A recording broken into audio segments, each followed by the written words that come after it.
It's time for an all-new Omaha Extra, hosted by Carrie Worth. Hi, welcome back to Omaha Extra. My name is Carrie Worth, and today we have Michael Pilecchia with Great Plains Mental Health. Michael, what is DID, or dissociative identity disorder? So DID is a way in which the person deals with severe and chronic trauma.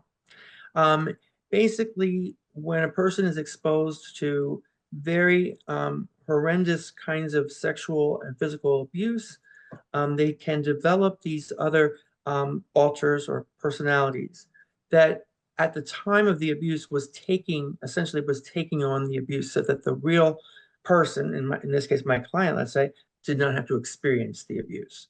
So the personality becomes fragmented. How do patients acquire DID? Sometimes, a lot of times people with DID don't know they have DID because part of the symptoms is to have amnesia.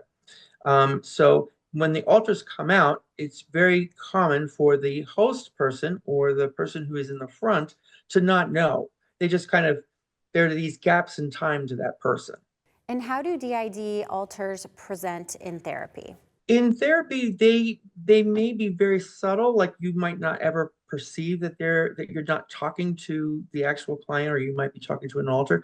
So it can be very subtle that way. Otherwise, I can ask to speak to an alter. So I might say, Sarah, I would like to speak to Jamie. Would you be able to step back and let Jamie come forward? And very often, of course, they're very compliant, so they usually do. All right, well, thank you so much for joining us. We'll see you next time on Omaha Extra.